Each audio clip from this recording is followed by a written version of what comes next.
प्रभु बजरंगबली को बहुत लोक मानि थांती। बजरंगबली शक्ति को मध्य बहुत लोक भल भाव जानी। प्रभु रामचंद्र पूरा पर्वत उठेकी आनी आपण मानकु बहुत भल भाव जना थिबो। जेतेबेले आमे कुआडे बाहर को जाई थाउ, जदि राति अधिक होई जाई थाए, आमको भय लगी थाए, ताहाले आमे प्रभु हनुमानंकर नाम नहीं थाउ। प्रभुंको हनुमान चालीसा आमे जप करि थाउ बा मनरे गाई थाउ, जहा द्वारा कि आमर सबु डर भय दूर हो जाई थाए। अच्छा, आमे कोन जानिछे प्रभु हनुमान को केमिति प्रसन्न करा जाए? एमिति 5 प्रकार भोग अछि जहा कि हनुमान को अर्पण कले हनुमान बहुत जल्दी प्रसन्न होई थांती, जहा कि आमको जना नहीं सही 5टी प्रसाद कौन जानिबा आजिर एई वीडियो माध्यम रे। सांग माने मु विश्वजीत आपण मानको स्वागत करूछि मोर एक नुआ वीडियो रे। जदि वीडियोटी आपण मानको भलो लागिबो लाइक टिए निश्चित भाव में करदेवे। तो चलतु सांग माने आजिर वीडियोटी आरंभ करिबा। श्री हनुमान निज भक्तर समस्त असुविधा दूर करि थांती, सेथिबाई हनुमान को संकट मोचन बोली मध्य कुहा जाई थाए। श्री हनुमान निज भक्तों उपरे बहुत जल्दी प्रसन्न होई जाइथिबारु भक्त माने ताको प्रसन्न करिबा को चेष्टा करंती।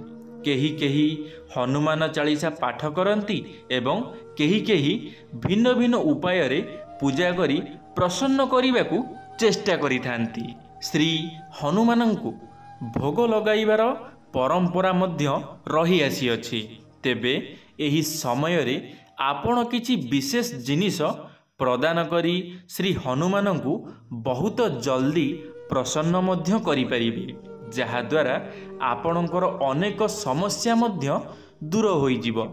आजि मु आपणको सही सबु खास जिनिस विषय रे कहिबी।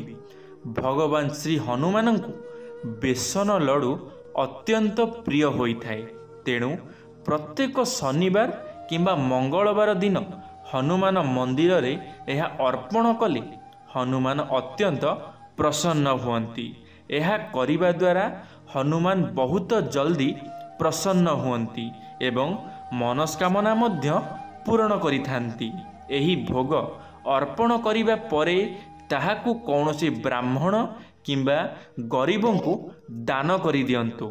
सांग माने आपण माने प्रत्येक मंगलवार किंबा प्रत्येक शनिवार बेसन लडू मंदिर रे नहीं दान करंतु, मंदिर रे नहीं भोग लगांतु।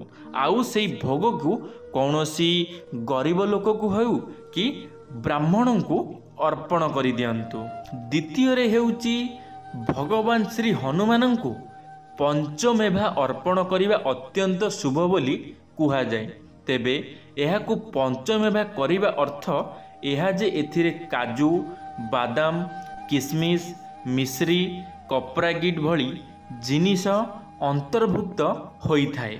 आपण एही पंचमेवा को मंदिर रे भोग आकार रे श्री हनुमान प्रतिमा सामना रे अर्पण करिबा उचित होई थाए। प्रयोग करिबा समय रे आपण निज जीवनर समस्या विषय रे श्री हनुमान को कहि दियंतु, देखिबे आपणक समस्या दूर होई जिवो।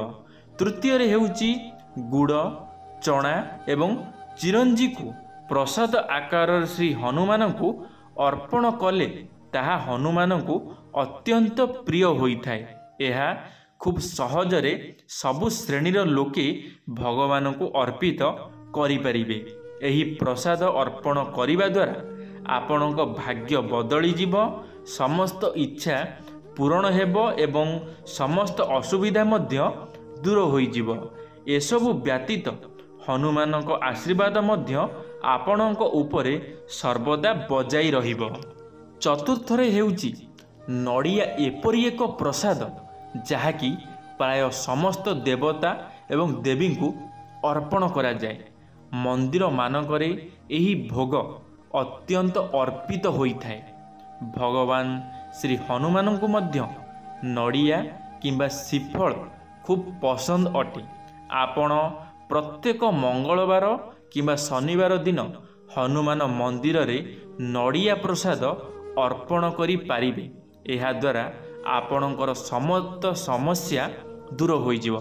सांग माने आपण मानकु बहुत भल भाव जना थिबो हनुमान को नड़िया केते पसंद। समस्ते नड़िया ही प्रभु हनुमान को दवापाई भल पाई थांती, कारण नड़िया हेउची हनुमानंकर बहुत प्रिय।